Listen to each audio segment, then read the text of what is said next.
Screen पे दिख रहा है यही है लॉन्ग मार्च 3BE रॉकेट। 3BE के नाम से भी इसको जाना जाता है। इसके अलावा इसको इस समय फिलहाल समय में 3BE-G2 नाम से जाना जा रहा है। आपको बता दें कि लॉन्ग मार्च 3B रॉकेट का भी वर्जन इसका 3 वर्जन है। आपको बता दें, इसका नाम है लॉन्ग मार्च 3B, एक का नाम है लॉन्ग मार्च 3BE और एक का नाम है लॉन्ग मार्च 3G2 और एक और इसका वेरिएंट है। ये दोनों वेरिएंट लगभग सेम ही है, लेकिन इसके अलावा एक और वेरिएंट है इसका जिसका नाम है लॉन्ग मार्च 3C। तो मेनली 3 ही वेरिएंट है, लेकिन ये इसका थोड़ा सा अपग्रेडेड वर्जन है जिसमें अपर स्टेज के रूप में YZ1 अपर स्टेज लगाया गया है। बस अंतर सिर्फ इतना है इसमें। तो चलिए आगे बढ़ते हैं। आपको बता दें कि ये रॉकेट को लॉन्ग मार्च फैमिली का एक बहुत ही ताकतवर रॉकेट है। ये बहुत, अगर लॉन्ग मार्च 5B के बाद अगर किसी रॉकेट को देखा जाए चाइनीज रॉकेट में, तो यही एक ऐसा रॉकेट है जो कि फिलहाल समय में सबसे बेहतरीन रॉकेट माना जाता है, सबसे ट्रस्टेबल रॉकेट माना जाता है लॉन्चिंग के लिए। इसका आपको बता दें इसमें 4 स्ट्रैप ऑन बूस्टर लगे हुए हैं। आप लोग को यहाँ पे देख सकते हैं कि स्ट्रैप ऑन बूस्टर 4 लगे हुए हैं, जिसमें से आपको सिर्फ फ्रंट सेक्शन में 3 ही दिखाई दे रहा होगा, बाकी एक पीछे है इसके। तो इसमें 4 लिक्विड बूस्टर लगे हुए हैं और इसके जो इसे और अधिक पावरफुल बनाते हैं। इसमें कम्युनिकेशन सैटेलाइट को GEO यानी जियो सिंक्रोनस अर्थ ऑर्बिट में ले जाने के लिए बनाया गया है। इसके 2 वर्जन है। मैं आपको पहले ही बताया था कि इसके मेनली 2 वर्जन है इस समय। एक का नाम है लॉन्ग मार्च 3B और एक का नाम है लॉन्ग मार्च 3C। याद रखिएगा, लॉन्ग मार्च 3B और लॉन्ग मार्च 3C। BE वाले वर्जन को इसको BE वाले वर्जन कहते हैं। इसके पहले भी इसके 2 वर्जन और थे जो कि जिसको फिलहाल समय रिटायर हो चुके हैं, तो इसके बारे में ज्यादा हम लोग कुछ नहीं जानेंगे। उसका वर्जन था 3A तो कल पढ़ा ही चुके हैं। इसका एक और वर्जन था जिसका नाम था 3B, ये रिटायर हो चुका है ये वर्जन 3B वाला। और सिर्फ इसका 3 वर्जन बचा है, 3A, फिर 3BE, 3B, 3C। ये 3 वर्जन इसका सिर्फ बचा हुआ है अभी भी लॉन्ग मार्च 3 रॉकेट फैमिली का। तो आपको बता दें कि इसको BE को सबसे पहले, इसका जो सबसे मतलब लेटेस्ट वर्जन है BE वर्जन को सबसे पहले 2007 में इंट्रोड्यूस किया गया और इसका GTO में कार्गो कैपेसिटी को और हैवियर कम्युनिकेशन सैटेलाइट को रखने के लिए कैपेबल बनाने के लिए इस वर्जन को लाया गया, ताकि ये वर्जन अच्छा से काम कर सके और हैवी कम्युनिकेशन सैटेलाइट को और GTO में कार्गो को ले आ सके। तो आपका सवाल होगा सर GTO में कार्गो क्या होता है? GTO में कार्गो का मतलब कि जियो ट्रांसफर ऑर्बिट में सैटेलाइटों को रख सके या किसी भी पेलोड को रख सके GTO में। इसके अलावा आपको बता दें कि लॉन्ग मार्च 3B को मीडियम कैपेसिटी वाले 3C, यानी जो लॉन्ग मार्च इसके बाद आपको पढ़ाएंगे हम रॉकेट लॉन्ग मार्च 3C, ये इस रॉकेट के मीडियम कैपेसिटी वाला ये रॉकेट है। इसी के बेस पे इसको बनाया गया है लॉन्ग मार्च 3BE को, याद रखिएगा। आपको बता दें कि 2008 में इसको पहली बार लॉन्च किया गया 3BE को, और 2008 में पहली बार लॉन्च होने के बाद 9 सितंबर यानी कि अब तक 2021 तक 9 सितंबर 2021 तक इसको लगभग 74 बार सक्सेसफुली लॉन्च किया जा चुका है, लगभग 74 बार सक्सेसफुली लॉन्च किया गया है। और इसमें से ये सिर्फ 2 बार फेल हुआ है और 2 बार पार्शियली फेल हुआ है। 2 बार फेल हुआ है और 2 बार पार्शियली फेल हुआ है। पार्शियली फेल का मतलब कि इसको बनाए जाने के समय ही कुछ इसके टेक्निकल इशू आ गए, जिसके कारण से पूरे के पूरे मिशन को ही रद्द कर दिया गया। इसी को कहते हैं पार्शियल फेलियर। तो पार्शियली फेल हुआ है और इसका आपको बता दें कि इसका सक्सेस रेट लगभग इस समय 96.2% है, जो कि बहुत बड़ी बात होती है किसी भी रॉकेट के लिए। चलिए इसके वेरिएंट के बारे में जानते हैं कि इसके कौन कौन से वेरिएंट है, कैसे काम करते हैं। सबसे पहले आपको बता दें कि लॉन्ग मार्च 3B 3A पर ही आधारित है। लॉन्ग मार्च जो 3B रॉकेट है, कल मैं जो रॉकेट पढ़ाया था आपको लॉन्ग मार्च 3A, उसी पे ये भी रॉकेट आधारित है। अंतर सिर्फ इतना है कि मैं आपको कल बताया था कि वो जो रॉकेट है उसमें आपको इसमें डिफरेंस यही मिलेगा कि उसमें स्ट्रैप ऑन बूस्टर नहीं थे, जबकि इसमें स्ट्रैप ऑन बूस्टर हैं। इसमें सिर्फ 4 स्ट्रैप ऑन बूस्टर लगा दिया गया है, जो कि बहुत ही पावरफुल है। इसी कारण से इसकी कैपेसिटी थोड़ा बढ़ गई है। और आपको मैं कल 3A के बारे में बहुत डिटेल से बताया था, तो आप लोगों को पता होगा। इसके बाद आपको बता दें कि ये जो रॉकेट है इसमें बहुत क्या होता है, लिक्विड बूस्टर का इस्तेमाल किया गया है इसमें, जो कि हाइपरबोलिक प्रोपेलेंट का इस्तेमाल करते हैं। लियो में लो अर्थ ऑर्बिट में इसमें बूस्टर में थोड़ा सा बड़ा बूस्टर बनाने की वजह से लियो में कैपेसिटी 11.2 टन तक पड़ गई, यानी लगभग लो अर्थ ऑर्बिट में लगभग 11.2 टन तक के पेलोड को कैरी कर सकता है, जबकि जीटीओ में 5.1 टन तक के पेलोड को ले सकता है, जो कि किसी भी रॉकेट के लिए बहुत बड़ी बात है। अभी अपने देश का इंडिया सबसे पावरफुल रॉकेट जो है जीएसएलवी मार्क 3, वो लगभग 4 से लेके 5 टन, सिर्फ 5 टन जीटीओ में ले आ सकता है, जबकि ये 5.1 टन यानी कि लगभग 5100 किलोग्राम तक के पेलोड को जीटीओ में रखने की काबिलियत रखता है। देखिए, भारत का रॉकेट बहुत बड़ा है, इसके कंपेयर में इंडिया का रॉकेट जो जीएसएलवी मार्क 3 वो बहुत बड़ा है। इसमें बहुत बड़े बड़े स्ट्रेप ऑन बूस्टर लगे हैं, दुनिया का तीसरा सबसे बड़ा strap on booster GSLV mark 3 में लगा है, फिर भी उसकी कैपेसिटी 10 टन ही है लो अर्थ ऑर्बिट में। इसका सिर्फ सिंपल सा कारण ये है कि उसमें अधिकतर सॉलिड फ्यूल का इस्तेमाल किया गया है, लिक्विड फ्यूल का इस्तेमाल कम किया गया। उसके साथ साथ उसको मोटाई ज्यादा है, लेकिन उसका जो बोलते हैं कि लिक्विड फ्यूल का इस्तेमाल नहीं हुआ, इसी कारण से वो रॉकेट की कैपेसिटी कम है। तो चलिए इसके लॉन्ग मार्च 3BE के बारे में बात करते हैं, जो आपको स्क्रीन पे दिख रहा है। लॉन्ग मार्च 3BE आपको बता दें कि लॉन्ग मार्च 3BE को 3BG2 के नाम से भी जाना जाता है। क्या किस नाम से जाना जाता है? 3BG2। आपको मैं पहले बता चुका हूं कि इसको G2 भी कहा जाता है, और लॉन्ग मार्च 3B पर ही आधारित है। ये लॉन्ग मार्च का जो बी वाला वर्जन है उसी पे आधारित है। और ये रॉकेट जो है, इसके फर्स्ट स्टेज तथा बूस्टर को बड़ा करके, इसके फर्स्ट स्टेज को और बूस्टर को बड़ा करके जीटीओ में कैपेसिटी को लगभग 5.5 टन तक बढ़ाया जा सकता है। यानी इसकी कैपेसिटी को और बढ़ाया जा सकता है यदि इसके बूस्टर को थोड़ा बड़ा कर दिया जाए और फर्स्ट स्टेज को थोड़ा सा बड़ा कर दिया जाए तो। चलिए आगे बढ़ते हैं, आगे बात करते हैं इसके बारे में। इसके बारे में आपको आगे बता दें कि ये लगभग रॉकेट 2007 में इसी ने नाइजीरिया के नाइजीकॉम सैटेलाइट 1 को लॉन्च किया। नाइजीरिया जो कि अफ्रीका का पहला ऐसा देश है जो कि कम्युनिकेशन सैटेलाइट को सबसे पहले उसमें भेजा था, अंतरिक्ष में भेजा था नाइजीरिया। तो नाइजीरिया के नाइजोकॉम सेट, याद रखिएगा क्या नाम है इसका, नाइजोकॉम सेट 1 को पहली बार लॉन्च किया। अगर इसका पूरा नाम अगर आप देखेंगे तो क्या होगा, नाइजीरिया कम्युनिकेशन सैटेलाइट पहला। तो नाइजीरिया कम्युनिकेशन सैटेलाइट इसका पूरा नाम होता है। तो नाइजीरिया के पहले कम्युनिकेशन, जो कि अफ्रीका का एक, नाइजीरिया अफ्रीका का एक देश है, और ये नाइजीरिया इसी के साथ दुनिया के अफ्रीका कंट्री का पहला ऐसा अफ्रीकन कंट्री बन गया जो कि पहली बार किसी कम्युनिकेशन सैटेलाइट को जीटीओ में रख सकता था। और उसने इसी रॉकेट से, लॉन्ग मार्च 3BE रॉकेट से ही अंतरिक्ष में अपने इस सैटेलाइट को उसने भेजा। ये कम्युनिकेशन सैटेलाइट था। और बता दें आपको कि यही रॉकेट था जो 2013 में चाइना के बहुत ही महत्वाकांक्षी मिशन है, बहुत ही बेहतरीन मिशन है, एडवांस मिशन है, जिसका नाम है चैंग 3। याद रखिएगा क्या नाम है इसका, चैंग 3। चैंग 3 के बारे में अगर आपको थोड़ी सी बात बता दें तो चैंग 3 एक ऐसा मिशन है जिसमें ये चाइना ने एक लैंडर, एक रोवर चांद पे भेजा था, जिसमें उसने सबसे बेहतरीन रोवर, आप ध्यान दीजिएगा, एक बहुत ही छोटा रोवर था जिसका नाम था U2। क्या नाम था?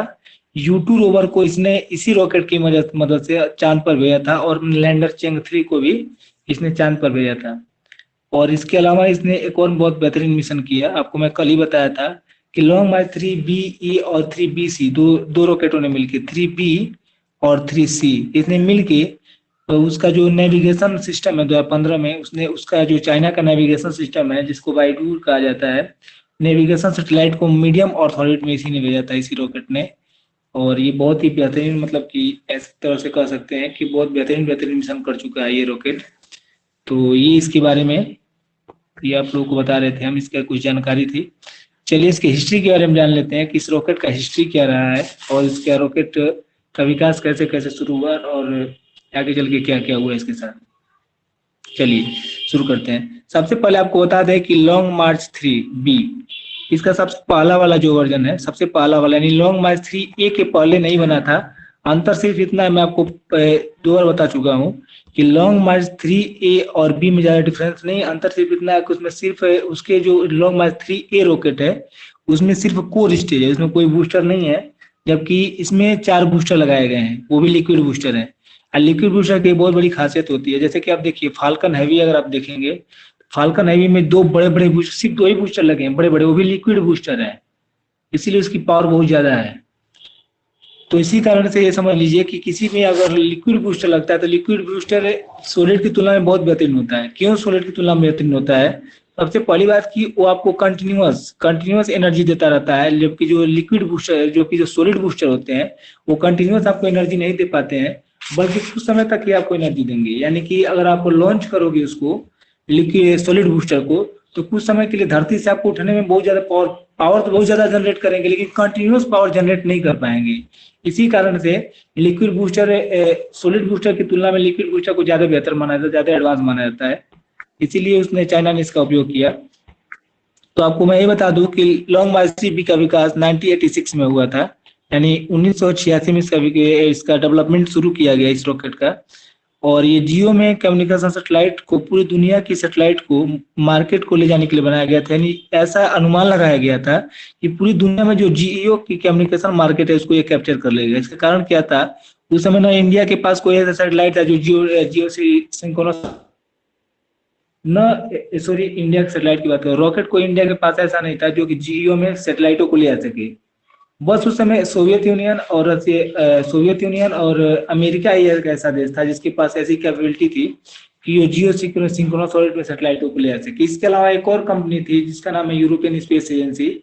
यूरोपियन स्पेस एजेंसी जो थी, उसने उसका भी जो एरियन 4 रॉकेट था, उसकी भी कैपेसिटी थी कि हाँ वो जियो में ले जा सकता है, लेकिन वो बहुत ही महंगा हुआ करता था। तो सबसे सस्ता में उस समय जो लॉन्चिंग करता था जियो में, वो चाइना ही था। तो इसीलिए 1986 में चाइना ने सोचा कि क्यों ना मैं एक ऐसा रॉकेट बना लूं जिसकी वजह से मैं पूरे के पूरे कम्युनिकेशन मार्केट को ही कैप्चर कर लूं। तो उसी के लिए इसने इस प्रोग्राम को शुरू किया। और आपको बता दें कि इसको सफलता भी बहुत हद तक मिली चाइना को। और लगभग 10 सालों बाद 1996 में इसने पहली बार अपने रॉकेट को लॉन्च करने का प्रयास किया, जिसका नाम था 3B, लॉन्ग मार्च 3B। और आपको बता दें कि इसमें इसने पहली बार इंटेल सेट इंटेल सेट 708 को, याद रखिएगा, ये बहुत ही बेहतरीन सेटेलाइट था उस समय का, को ले जा रहा था। लेकिन लॉन्च के सिर्फ 2 सेकंड बाद इसका गाइडेंस सिस्टम ही फेल हो गया, जिसके कारण से ये एक शहर पर जाके गिरा, एक गांव पे या शहर पे जाके गिरा ये रॉकेट, जिसके कारण से ये ऑफिशियली सीएनएसए ने अनाउंसमेंट किया कि 6 लोग मारे गए हैं। देखिए बहुत ही दुख की बात होती है कि अगर कोई भी रॉकेट लॉन्च होता है उसमें किसी की जान चली जाती है। तो एक तो सबसे बड़ी बात यह है कि वो कम्युनिकेशन के लिए किया जा रहा है, लोगों की भलाई के लिए जिस मिशन को होना चाहिए, अगर वही मिशन अगर देश के किसी भी देश के किसी लोग को मारने लगे तो फिर ये बहुत ही मतलब बुरी बात होती है। तो चाइना ने मतलब ऑफिशियली तौर पर बताया कि 6 लोग मारे गए हैं, लेकिन एक रिपोर्ट में ये पता चला कि इसमें लगभग 6 लोग नहीं, लगभग कि 200 से लेके 500 लोग मारे गए हैं, जो कि बहुत बड़ी बात है। अब बता दें आपको कि रॉकेट का अब तक का सबसे बड़ा डिजास्टर यही है, सबसे बड़ा विस्फोट यही है जिसमें लोग बहुत ज्यादा मरे थे, ये 1996 में, जो कि बहुत बहुत बड़ी बात है चाइना के लिए या किसी भी देश के लिए। और इतना भयंकर हादसा कभी दोबारा नहीं हुआ। और आपको बता दें कि इसी साल 1997 से, यानी कि जब ये फेल हुआ तो 1997 से लेके 2008 तक ये लगभग 10 बार फेल हो गया। अब सोचिए बहुत बड़ी बात होती है, किसी भी रॉकेट में सफलता के पीछे बहुत असफलताएं भी होती हैं। 10 बार इसने सफल लॉन्च किया, और 10 बार सफल लॉन्च करने के बाद इसने एक 2008 के बाद, यानी कि 2008 के बाद सिर्फ एक बार और फेल हो गया। ये सिर्फ 2 ही बार फेल हुआ है, मैं आपको पहले ही बता चुका हूँ। तो 2008 के बाद इसने Agila satellite Agila two satellite Agila two satellite को ले जाते वक्त इसका प्रोपेलेंट रिच बढ़ गया, याद रखिएगा। ये प्रोपेलेंट रिच बढ़ जाने की वजह से इसका क्या हुआ कि ये रॉकेट ठीक प्रकार से ऑर्बिट नहीं पहुंच पाया और फेल हो गया। और प्रोपेलेंट रिच का मतलब ये होता है कि उसमें प्रोपेलेंट का बहाव बहुत तेज हो गया, जितना प्रोपेलेंट उसको जाना चाहिए उतना प्रोपेलेंट नहीं गया, बल्कि आवश्यकता से अधिक प्रोपेलेंट उसे इंजन में जाने लगा, जिसके कारण से पूरी तरह से ऑर्बिट में नहीं जा पाया और ये रॉकेट फेल हो गया। और 2020 में आपको बता दें कि 2020 में ही एक बार ये लॉन्च हुआ था, और ये लॉन्च होने के बाद ये एक गांव के पास जाके गिरा। हालांकि पता नहीं उसमें नुकसान हुआ कि नहीं हुआ, लेकिन एक 2020 में लॉन्च होते वक्त, यानी पिछले साल ये लॉन्च हुआ, जिसमें से एक गांव के पास गिरा। और उसमें क्या नुकसान हुआ ये किसी का ऑफिशियल जानकारी नहीं मिल पाया। इसलिए नहीं मिल पाया क्योंकि जो चाइना है अपना अधिकतर बातों को सीक्रेट रख देता है, अंदर ही दबा देता है, जिस कारण से अधिकतर बातें किसी को पता नहीं चल पाती हैं। तो आई होप आपको समझ में आया होगा। चलिए इसके कुछ जो फेलियर्स हैं इसके बारे में हम लोग थोड़ा डिटेल से जान लेते हैं। सबसे पहले जानते हैं इसके इंटरस्टेट 708 लॉन्च फेलियर के बारे में। इंटरसेट 708 लॉन्च फेलियर, इसके बारे में जानते हैं। मैं आपको बता दें कि 1996 में ये इंटरस्टेट को रॉकेट को 3B रॉकेट लेके जा रहा था इसको, और ये फेल हो गया। और आपको बता दें कि T+2 23 सेकेंड्स के बाद ये पता चला, यानी कि लॉन्च के 2 मिनट बाद, 2 सेकंड बाद ही ये फेल हो गया। लेकिन +23 सेकंड बाद ये पता चला कि ये कहीं जाके गिरा है, जिसके कारण से बहुत सारे लोग मारे गए। आपको बता दें कि साइनहुआ न्यूज एजेंसी की रिपोर्ट में पता चला कि इससे लगभग 6 लोग मारे गए हैं, लेकिन 57 लोग इंजर्ड हुए हैं, यानी कि लगभग 57 लोग इससे घायल हुए हैं। लेकिन वास्तव में ये नहीं था। अगर दूसरे देशों की जितनी रिपोर्ट माने तो उसमें लगभग इसमें 200 से 400 या 500 लोग मारे गए। आपको बता दें कि हाउएवर अमेरिकन इंजीनियर्स, यानी इंजीनियर, अमेरिकन इंजीनियर्स ने डोजन नाम की एक वेबसाइट ने ये बताया था, जो आपको मैं अभी बता रहा हूँ कि डोजन नाम की एक वेबसाइट ने बताया था कि ये इसमें लगभग 200 से लेकर 500 लोग मारे गए हैं। इसके अलावा एक और इसका फेलियर हुआ था, जिसको क्या बोलते हैं, पल्पा डी नाम का एक सैटेलाइट 2009 में लेके जा रहा था ये, और जिसके कारण से ये फेल हो गया। मैं आपको इसमें बताया था। और ये फेल होने के कारण इसका प्रोपेलेंट रीच बढ़ जाना था। फिर China set 9A, China set 9A के पार्सली फेल हुआ। पार्सली फेल का मतलब कि इसमें कुछ टेक्निकल ग्लिच है, जिसकी वजह से इसका लॉन्चिंग पूरी तरह से बंद कर दिया गया। फिर इसके बाद से पेपलर N1, पाल्पा N1 को इसने लॉन्च किया, जिसको नुस्त्राना दुआ के नाम से भी जाना जाता है। ये लॉन्च फेलियर हुआ 2020 में। मैं आपको ये बताया हूँ कि 2020 में भी इसका लॉन्चिंग फेल हुआ था, और इसमें 2020 में इसका लॉन्च फेल हुआ और जाके गांव के पास गिरा। इसमें क्या नुकसान हुआ किसी को पता नहीं चला। सब लोग को वैसे ही मुंह बंद रखने को कह दिया गया। इसके अलावा ये जो रॉकेट है, इसमें हाइपरगोलिक प्रोपेलेंट का इस्तेमाल होता है, जो कि बहुत ज्यादा टॉक्सिक होता है। इसको आप टच करते ही आपको, मतलब कि पूरी तरह से आपका शरीर जल सकता है, आपको कैंसर हो सकता है। तो China national academy of space administration, जिसको CNSA के नाम से जाना जाता है, इसने ये बताया कि ये रॉकेट, मतलब कि इसमें ज्यादा लोग इंजर्ड नहीं हुए, मतलब इसका ऑफिशियली अनाउंसमेंट की इसने किया। लेकिन अगर बात देखा जाए तो ये रॉकेट बहुत ही बेहतरीन, मतलब कि फेलियर हुआ था 1996 में और 2009 में, और 2020 में तो लगभग गांव के पास गिरा। हमको नहीं लगता है कि गांव के पास गिरा होगा तो टॉक्सिक फ्यूल नहीं फैला होगा और इसमें कुछ लोग मारे ना गए हों। मारे गए होंगे, लेकिन चाइना जो है ऑफिशियल तौर पे इसको नहीं बताता है। चलिए इसके कुछ नोटेबल मिशन के बारे में जान लेते हैं कि इसने, चलिए इसका कुछ फेलियर पॉइंट है तो कुछ अच्छा पॉइंट भी है। सबसे पहले इसका सबसे बेहतरीन मिशन माना जाता है चैंक्स 3 को। चैंक्स 3 के अलावा इसका एक और बेहतरीन मिशन है चैंक्स 4।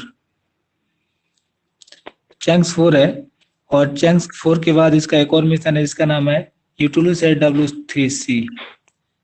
और इसके अलावा अपस्टार 6C, फिर China set 9A, China set 6C, China set 6C, फिर पाल्पा डी, फिर फेंगुआन 4B, फिर नाइजीरिया कॉम सैटेलाइट 1, टाइटोंग 103 और गेफेन 14। ये इसके बहुत ही बेहतरीन बेहतरीन मिशन है।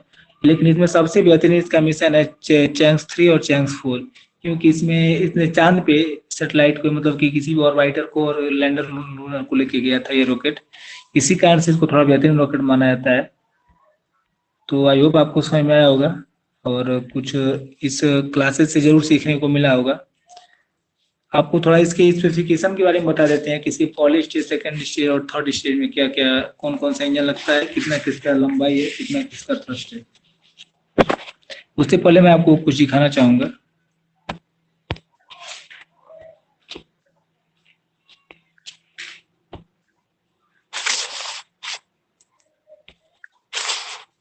ये आपको जो दिख रहा है, ये इसका पाथ है, आप लोग देख सकते हैं। इस रॉकेट का ये पाथ है, देखिए।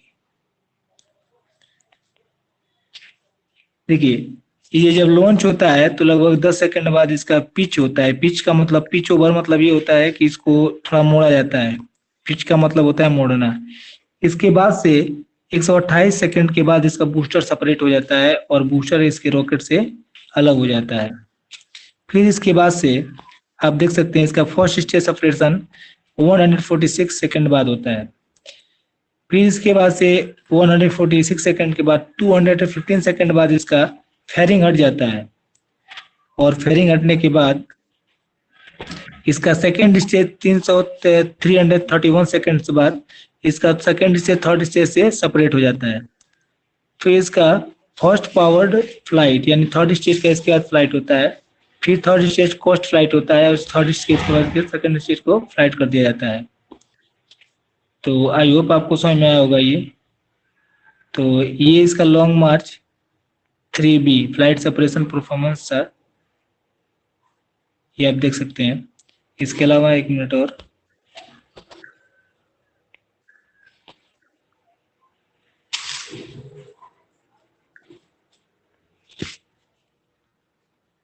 कि इसके पूरे अंडरग्राउंड इसके इंजन को देख सकते हैं। इसके सबसे ऊपर वाले बात में बता दी, इसका फेयरिंग है ऊपर ये 1 नंबर और 2 नंबर 3 नंबर 4 नंबर। इसका ये बता रहा है कि ये कैसे इसका डिजाइन बनाया जा सकता है। इसके अलावा इसको आप देख सकते हैं, इसका टैंक है, इसमें 2 इंजन लगा हुआ है इसके थर्ड स्टेज में। यहाँ पे आप देख सकते हैं 2 इंजन लगा हुआ है। इसके अलावा इसमें इसमें भी 2 इंजन है। इसके अलावा इसके सबसे पहले स्टेज में 4 इंजन और एक बूस्टर में इंजन लगा हुआ है। तो 4 बूस्टर है इसके, तो 4 इंजन लगा हुआ होगा।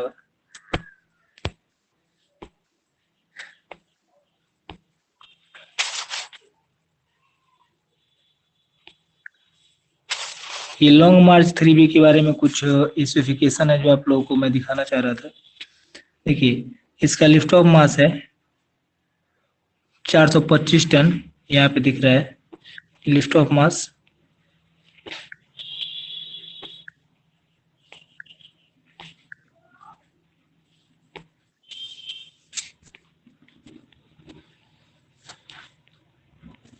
देखिए, Long March 3B launch vehicle 3 stage launcher to GTU mission, यानी 3 स्टेज का उपयोग किया था GTU मिशन के लिए। लिफ्ट ऑफ मास, फिर इसका लिफ्ट ऑफ थ्रस्ट है 5933 किलो न्यूटन। इसका लेंथ है यानी ओवरऑल लेंथ 54.84 मीटर। इसके स्टेजेस की बात कर लें तो इसके स्टेजेस में फर्स्ट स्टेज, सेकंड स्टेज का जो डायमीटर है 3.35 मीटर है और थर्ड स्टेज का 3 मीटर इसका डायमीटर। इसमें बूस्टर का डायमीटर 2.25 मीटर है। मैक्सिमम स्पेन की बात करें इसके फैलाव की तो 11.545 मीटर है, ये आपको देख सकते हैं। इसके फेयरिंग का डायमीटर 4 मीटर है, जो कि बहुत अधिक बात है। फेयरिंग का लेंथ 9.5 मीटर है। एडेप्टर मतलब समझते हैं आप लोग, जो सैटेलाइट को अपने अंदर कैरी करता है उसी को एडेप्टर बोला जाता है। GTO कैपेसिटी की बात करें तो लगभग 5 टन की GTO कैपेसिटी है, 200 किलोमीटर और 35,746 किलोमीटर ऊपर। और इस पर डिग्री दिया हुआ 28.5 डिग्री के कोण पर इसको रखा जा सकता है। ये लिखा है एक्सएल से साइचिंग सैटेलाइट लॉन्च सेंटर से इसको लॉन्च किया जाता है, जो कि सिचुआना प्रोविनिया में स्थित है, चाइना में। तो आई होप आपको समझ में आया होगा। आगे बढ़ते हैं।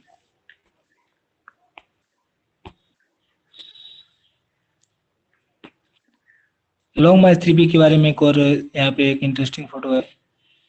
कमर्शियल कम्युनिकेशन सैटेलाइट चैंक्स 3 को इसने, पेलोड कैपेसिटी आपको दिख रहा होगा।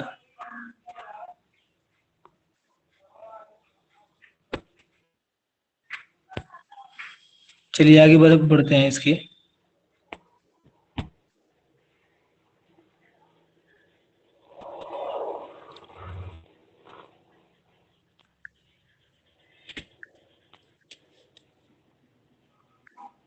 चलिए आपको इसके थोड़ा स्पेसिफिकेशन के बारे में बता देते हैं कि इसकी क्या क्या खासियतें हैं इस रॉकेट की।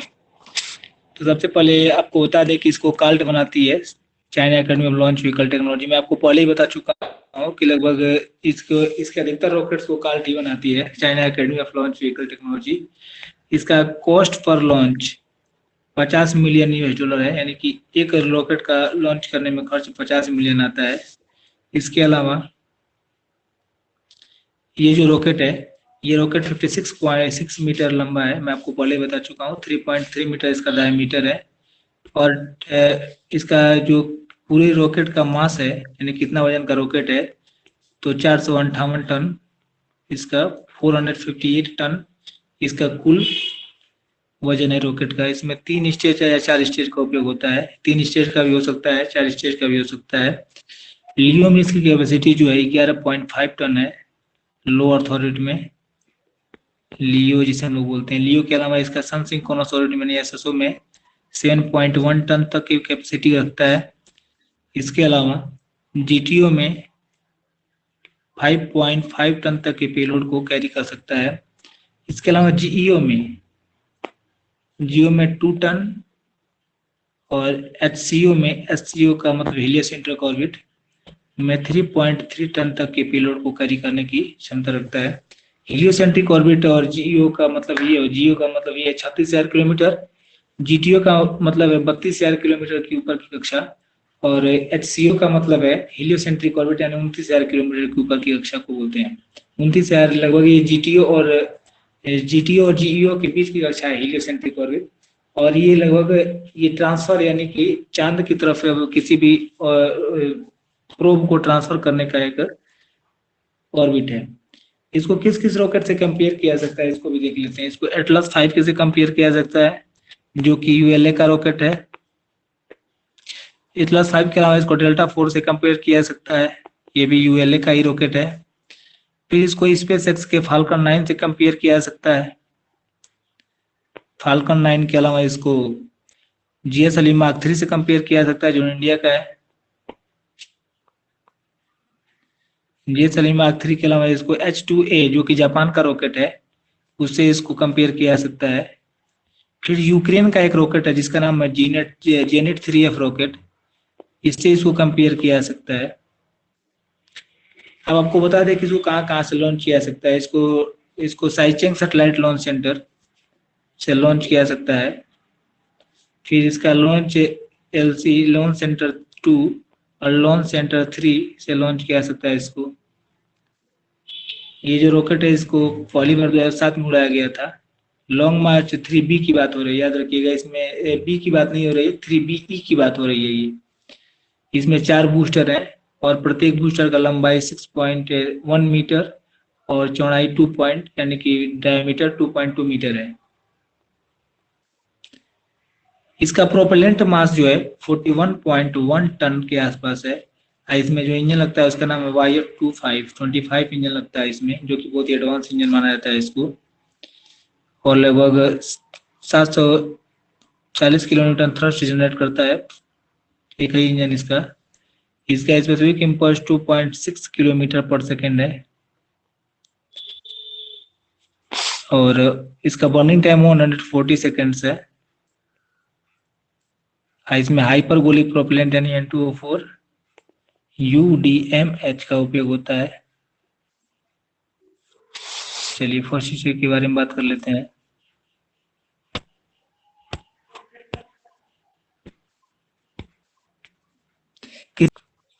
इसके अलावा इसका प्रोपेलेंट इसको PM कहा जाता है, वो लगभग 18.6 टन, लगभग 186 टन है, 186 टन इसमें प्रोपेलेंट बना सकता है। इसमें 4 इंजन लगा हुआ है जिसका नाम है YF21C। 4 इंजन लगा है इसमें YF21C का, जिसका पूरा थ्रस्ट लगभग 2961 किलो न्यूटन है। इसका स्पेसिफिक इम्पल्स 2.6 किलोमीटर पर सेकेंड है। आगे बात करते हैं इसके बारे में। आगे बताते हैं आपको कि इसका बर्निंग टाइम 158 सेकेंड है और इसमें लगभग हाइपरबोलिक प्रोपेलेंट का इस्तेमाल होता है N2O4 UDMH। आगे बढ़ते हैं। इसके अलावा इसका सेकेंड स्टेज के बारे में बता दें। सेकेंड स्टेज का लेंथ 12 मीटर है और 3.3 मीटर डायमीटर है इसका, और ये लगभग 41.4 टन तक किसी प्रोपेलेंट को भरा जा सकता है। 41.4 टन तक के प्रोपेलेंट को। इसमें 3 प्रकार के इंजन लगाए जा सकते हैं।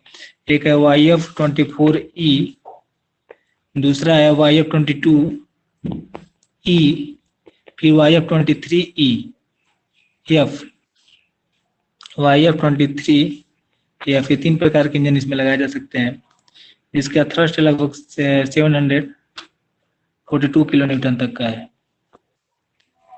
इसका स्पेसिफिक इंपल्स के बारे में बता दें आपको 2.9 किलोमीटर पर सेकेंड, और इसका जो सी लेवल पे है ये 2.91 किलोमीटर पर सेकेंड वैक्यूम लेवल पे।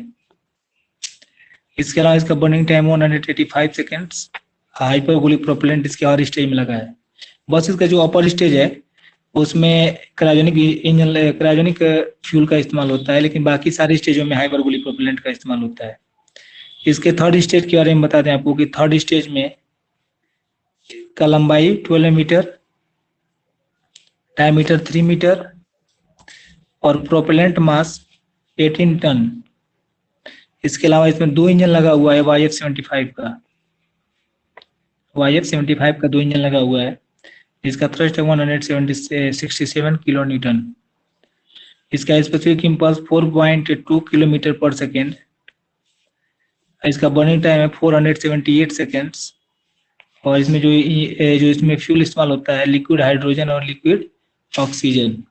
इसके अलावा इसका एक ऑप्शनल स्टेज है जिसको YZ-1 के नाम से जाना जाता है। ये 4th स्टेज है इसका, जिसमें बहुत ही बेहतरीन इंजन लगता है। एक ही इंजन लगता है YF-4050D, जिसका थ्रस्ट है 6.5 किलो न्यूटन और इसका स्पेसिफिक इंपल्स 3.09 किलोमीटर पर सेकेंड।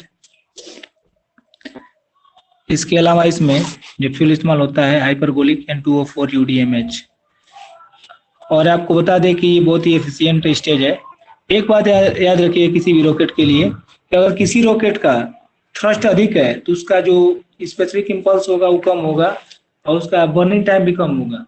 लेकिन अगर किसी रॉकेट का स्पेसिफिक इंपल्स अगर आपको बढ़ाना है तो उसका थ्रस्ट अपने ऑटोमेटिक आपको कम करना पड़ेगा।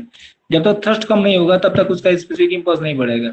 अगर आप केमिकल रॉकेट का यूज कर रहे हैं, वही अगर न्यूक्लियर का रॉकेट का करेंगे तो आप कितना भी थ्रस्ट बढ़ाइए, कुछ भी कीजिए, उससे कोई मतलब नहीं, उसका स्पेसिफिक इंपल्स निश्चित रहेगा। तो आई होप आपको समझ में आएगा। जय हिंद। और किसी का